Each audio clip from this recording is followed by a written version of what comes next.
Talk about prisons as well with you, Spiked. Have so much good stuff written, and it's just nice to have you on. But again today, I mean, I make no apology for this. That Manchester Arena terrorist, Hashem Abedi, who attacked 3 guards some weeks ago in HMP Franklin. This is the guy who, you know, was part of the Manchester terrorist arena plot. He was allowed to get a job in a kitchen where there were knives and hot water. Oh, surprise, surprise, he attacked some guards. Over the weekend, a bit more violence. 8 prisoners, said to be mainly Muslims, using weights to attack other inmates in the gym. It was quelled, but it's led to the prison service today saying, and this is really worrying, further Islamist-inspired attacks in prison this summer are a very real concern. We believe extremists are seeking to exploit the overcrowding crisis in prisons. So we've got police officers on the streets, my friend, too scared to do their jobs. And we're now faced with prisons being run by different groups because there are so few prison officers because they get no support. You just heard a guy on the show saying that in his day, 120 man wing, there would have been 17 officers. Now there's 3. They've got no hope, have they? Yeah, I mean, there's the staffing crisis and then there's the cultural crisis. So the staffing crisis is extraordinary. In 1990, around the time of the Strange Ways prison riots, we had about 20,000 prison staff for England and Wales. Back then, we had a prison population of about 45,000. Now we have a prison population edging up towards 90,000, and we have 18,000 prison staff. Sorry, we've got double the prisoners and half the staff. Double the prisoners and actually less than half the staff. So you can imagine that that is fertile ground for riots, for prisoners to run amok. But then there's also the cultural problem. We are simply far, far too soft on all things Islamist. People in positions of power are so terrified of appearing racist for raising concerns about this issue. I mean, there was it was in The Sun recently, a junior prison officer talked about how many Islamist gangs have been able to get around drug searches by saying, you know, they don't want to sniff a dog near them for religious reasons. So, you know, that's just one example of we're sort of bending to their will here. Someone like Hashem Abedi, you know, the crimes he committed, the fact that he wasn't in the most secure prison should have been in Belmarsh in solitary. He killed innocent people. This is, you know, Fraser, don't get me wrong, I go and have my life, but I do sit here and I think to myself, it seems, I said it earlier on, almost every fabric of what I was brought up to believe was right and proper, like a strong police. We were scared of the police. Take you home, tell your mum, clip you around the ear roll. Strong borders, a military you looked up to. You know, we've got crime on the streets. We've got a police force too scared to do anything. When they do, they're probably going to be, you know, taken and put in trouble like Martin Blake. We seem to make excuses for victims. We'll imprison somebody, Lucy Connolly, for 31 months for hurty words. I don't condone the words before the do-gooders get on the phone. But we'll make excuses for other people. We'll make excuses for violent terrorists and thugs and pretend that it matters that they need... All of this stuff, where it is almost beginning to feel like the breakdown of much of what I believe is normal. Does that make sense to you?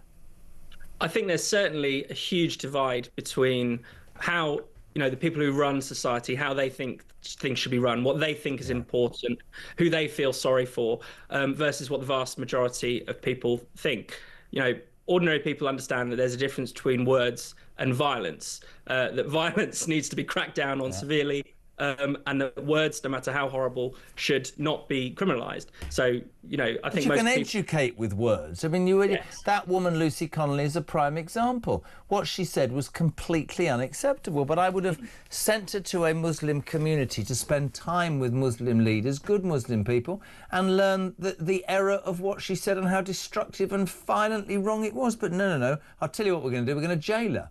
But then, if you've mass murdered people, I mean, look, this is what does it for me.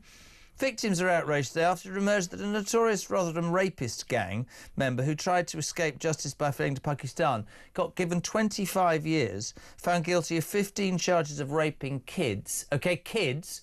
Is going to be let out early to an open jail for his mental health because we think it's a good thing. What the hell does that say? What about the victims? It's appalling. Lucy Connolly isn't being given any kind of day release, to put that in contrast. She's not allowed to see her family, even though murderers in a similar position would be allowed to. There is clearly, I think, the word two-tier justice is thrown around a lot, but I think people know that it exists. I think people know that, the state is wary of cracking down on Islamists. It's much more interested in cracking down on people it sees as critics of the current, the way things are, not critics of the Labour Party, but simply critics of how the state is organised. And that's a really big problem. It's creating a lot of distrust. People don't feel that the justice system serves them or serves their values.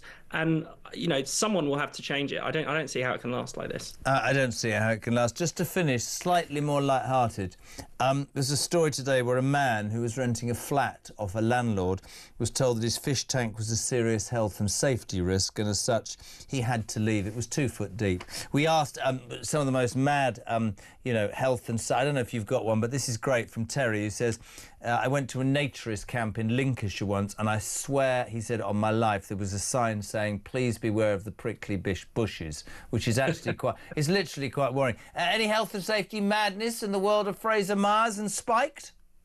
Well, we don't really do big health and safety here. I mean, it's only an office, but sometimes it's funny how wokeness actually collides with health and safety. So, they've got those rainbow crossings that they put out a lot, where zebra crosses are painted in rainbow colours. Yes, trains, zebra crossings, zebras on children's television, yes. But painting them in rainbow colours is actually a disaster for blind people, and it confuses police horses. So you have a situation where wokeness collides with people's actual safety, and it's which should take priority? Celebrating. Mate, let me read you two. I'm completely with you. Phil in Portsmouth. These are genuine stories of madness, ladies and gentlemen. He says health and safety gone mad. I work in an office behind a desk, and we literally got an email recently.